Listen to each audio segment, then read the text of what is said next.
You might remember that quote, we have before us the opportunity to forge for ourselves and for future generations a new world order. George H.W. Bush, right? Yeah. Back in 1990. Exactly.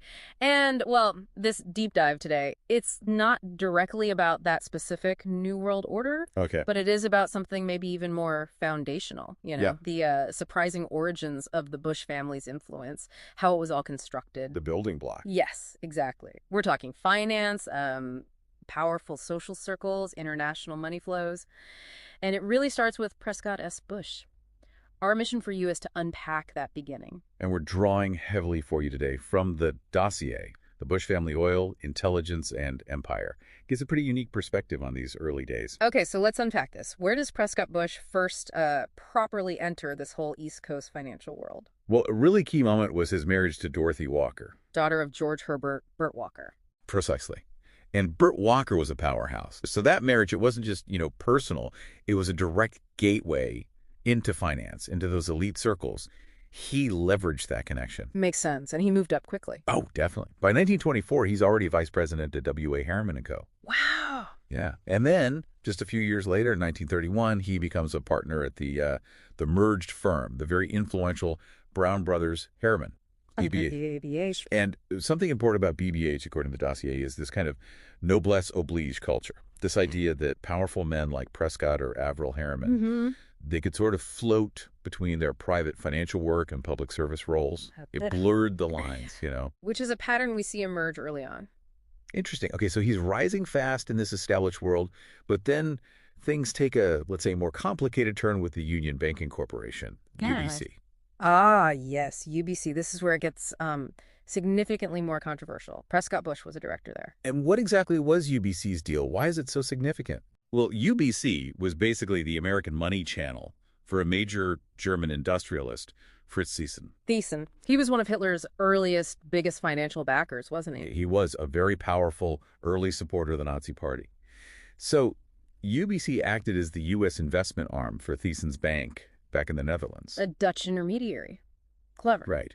Help move funds, bonds, gold, but also, crucially, strategic materials. We're talking oil, steel, coal, things Germany absolutely needed for its military buildup before the war. So basically helping fuel the Nazi regime's expansion through this American bank where Prescott Bush was a director. That's the picture the dossier paints.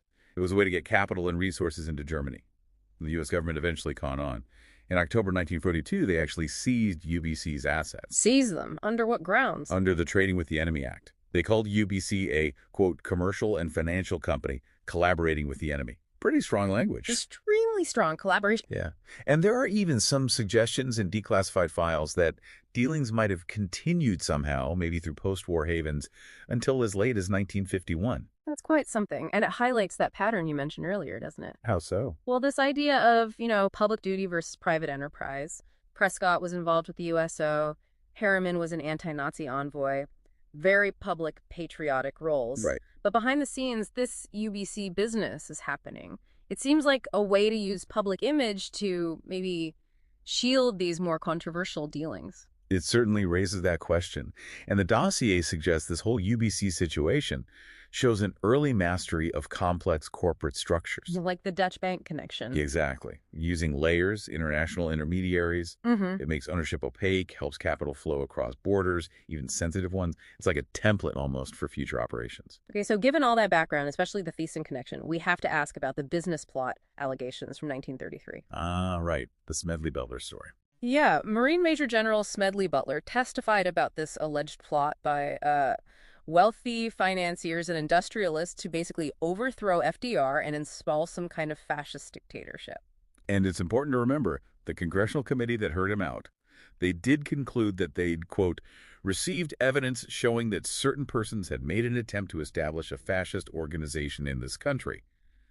So they took it seriously. They did. I appeared before the congressional committee, the highest representation of the American people, under subpoena to tell what I knew of activities which I believe might lead to an attempt to set up a fascist dictatorship. The plan as outlined to me was to form an organization of veterans, to use as a bluff or as a club at least, to intimidate the government, and break down our democratic institutions. The upshot of the whole thing was that I was supposed to lead an organization of 500,000 men, which would be able to take over the functions of government. I talked with an investigator for this committee who came to me with a subpoena on Sunday, November 18th. He told me they had unearthed evidence linking my name with several such veteran organizations. As it then seemed to me to be getting serious, I felt it was my duty to tell all I knew of such activities to this committee.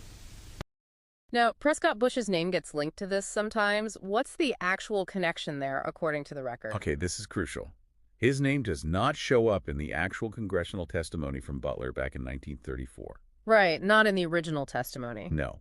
The direct accusation connecting him seems to have emerged much later, like in a 2007 magazine article. It's possible it got conflated over time with his documented dealings, like the UBC ones. So no smoking gun from the time placing him directly in that specific plot. None of the contemporary evidence, no. Okay. But what it does do, arguably, is place him ideologically. How do you mean? Well, it puts him firmly within those powerful Wall Street circles that absolutely hated the New Deal. They saw Roosevelt as a huge threat. And within that world, radical, even anti-democratic ideas were being discussed as alternatives. So while there's no proof he was in on that specific plot, the allegation reflects the environment he was operating in. So to wrap up for you, it's this incredible mix, isn't it? Finance, elite networks, international dealings with very controversial figures, Yeah. all happening in those early days. It really paints a complex picture of how that foundation was built. Definitely not simple. And maybe the final thought for you to chew on is this. Think about how those core themes we've touched on, the strategic financial partnerships, these complex international company structures, managing political risk while projecting civic duty. Mm-hmm. How those things didn't just set the stage for one powerful family. Ask yourself how those same kinds of structures and strategies might still be shaping power and influence in the world you see around you today. What is at stake is more than one small country. It is a big idea, a new world order, where diverse nations are drawn together in common cause to achieve the universal aspirations of mankind: peace and security, freedom, and the rule of law.